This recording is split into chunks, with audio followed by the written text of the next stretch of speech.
১০ টাকার বাদামে টিকে আছে রাজধানীর জীবন। বাদাম খান বাজার রাজধানীর চলন্ত বাসে পরিষ্কার মুচমুচে মুখরোচক মশলায় মেশানো ১০ টাকার ভাজা বাদাম বিক্রি করে কোনো রকম টেনে টুনে জীবনের তরি বেয়ে চলেছে আজন্ম অন্ধ খায়রুল ইসলাম খোকন। কেউ তো কারো কাছে ছোট হতে চায় না, মান সম্মান, সবাই মান সম্মান নিয়ে চলতে চায়, মান সম্মান নিয়ে বাঁচতে চায়। প্রথমে চকলেট দিয়ে শুরু করলেও পরবর্তীতে রাস্তা পারাপার ও বাদাম বিক্রির জন্য দিনমজুরিতে একজন সহকারী নিয়োগ দেন খোকন। আবার ঢাকাতে আসছি, মানে আমিও চকলেট বিক্রি করবো আর কি। বলে যে আপনি ফার্ম গেটে এরকম একটা সিগন্যাল পড়ে ওই জায়গায় সবসময় গাড়ি থাকে, ওই সময় বিক্রি, ওই জায়গাটায় আপনি বিক্রি করতে পারবেন। এখন আমি তো একা এখানে সাহস পাবো না, গাড়ি তো ওঠান আমার কোন দিকে নিয়ে যায় বা না যায়। ওই যে স্বাস্থ্য বাইরে, ছোট স্বাস্থ্য বাইরে অলিউল, ওরে বললাম তুই আমার সাথে থাকবি, তোর আমি 35 টাকা করে দিব আর কি। না বিক্রি করছি, ওরে প্রায় আমার সাথে 15 দিন ব্যবসা করছে। কিন্তু সহকারী নিজেই বাদামের ব্যবসা শুরু করলে আবার একা হয়ে পড়েন তিনি। যেহেতু ভালো হয় দেখতেছে, মোটামুটি 200-250 টাকা ইনকাম করা যায় ওই সময়। তো ও তো একা বিক্রি করলে ও তো পারবো বিক্রি করতে, ঠিক না, লাভ করতে পারবো। হাতে থাকা সাদা ছড়িই যেন হয়ে ওঠে রাস্তা অতিক্রম করার প্রধান বন্ধু। অন্ধত্বকে বৃদ্ধাঙ্গুল দেখিয়ে 30 বছর ধরে প্রতিদিন 4 থেকে 5 কেজি বাদাম বিক্রি করে বেশ ভালোভাবেই জীবন চলছিল তার। কিন্তু বাদামের মূল্য বেড়ে যাওয়ায় লাভের পরিমাণ কমে গেছে বলে হতাশা প্রকাশ করেন অন্ধ বাদাম বিক্রেতা। না, বাদাম বিক্রি করে বর্তমানে মোটামুটি নিজের জীবিকা উপার্জন যা হচ্ছে, এটা দিয়ে নিজের চলার কোনো মতে আগের মতো তো ব্যবসা নাই, অনেক কষ্ট করেই চলতে হচ্ছে। রাজধানীর মোহাম্মদপুরে থাকাকালীন পাশের বাসায় থাকা একজন খেটে খাওয়া নারীর প্রেমে পড়েন খোকন। অনেক চড়াই উতরাই পেরিয়ে বিবাহ বন্ধনে আবদ্ধ হলেও স্থায়ী হয়নি তাদের দীর্ঘদিনের সংসার। অন্ধত্বের দোহাই দিয়ে 2 সন্তানকে নিয়ে চলে যায় খোকনের স্ত্রী। 16 সালে কোন একটা বিষয় নিয়ে তার সাথে কথা অনেক কাটাকাটি হয়েছিল, আমাকে ডিভোর্স দিচ্ছে। আমি ফোন করে জিজ্ঞেস করছিলাম একবার, আচ্ছা তুমি যে আমার সাথে কাজটা করছো, তুমি আসলে বলো তো কেন করছো কাজটা? বলছে যে তোমার অন্ধত্বের জীবন দেখা। বিভিন্নভাবে যোগাযোগ করে স্ত্রীকে ইবনে সিনা হাসপাতালে চাকরি পাইয়ে দেওয়ায় যেন কাল হয়ে দেখা দেয় অন্ধ বাদাম বিক্রেতার জীবনে।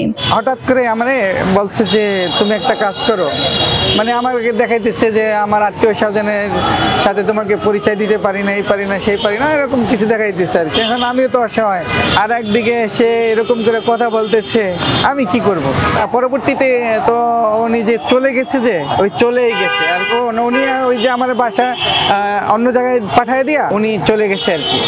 একদিন আমার কাছে দুঃখের কথা বললো, শফিক এই ব্যাপার, আমার বউ তো চলে গেছে, কই গেছে, আর কোন গেছে গা আমার বাচ্চা হালে দিয়া। পরে আমি বললাম বাচ্চা নেই না, কয় না আমি বাসায় থুয়ে আইয়া বসে, আমি আইয়া বললাম ফারেঙ্গেট, আর পরে আবার আমার ছেলে মেয়ে লয়ে গেছে গিয়া, টাকা পয়সা লয়ে ভাইকে গেছে। কি করবো, আফসোস করলো, কান্দাকাটি করলো না। তাই বললাম ঠিক আছে, আর কি করবো, কোপাল খারাপ, কয়ে তো লাভ নেই, তো ব্যবসা করতে করেন, নিজের পেট তো চালাই দেবো।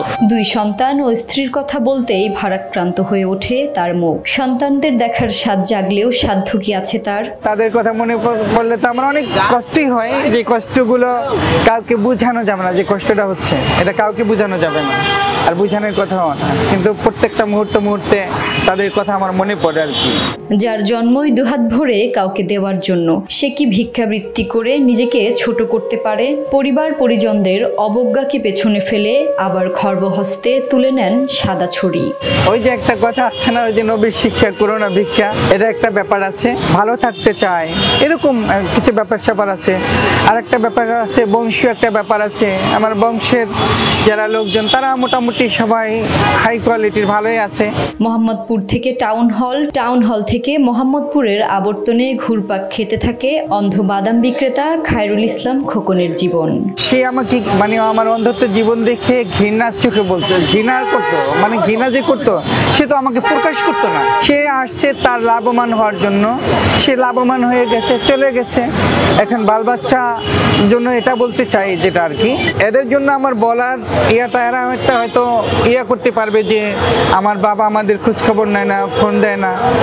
আমার মধ্যে আছে না যে একটা সন্তান যদি ও মা চলে যায় বা মার কাছে থাকে, বাবা তাকে ডাইকে আইনা ভালো একটা কিছু রান্না করে খাওয়ায়, নিজে ইচ্ছে মতো ভালো একটা কিছু কিনে দেয়, নিজে দেখে এক জায়গায় ঘুরে নিয়ে যায় বাচ্চাদেরকে নিয়ে তার মন শান্তি করার জন্য। এই যোগ্যতাগুলো আমার মধ্যে নাই, এই জন্য বাচ্চাদের কোনো খোঁজখবরও নেই না, বাচ্চাদের সাথে আমি কোনো কথাও বলি না।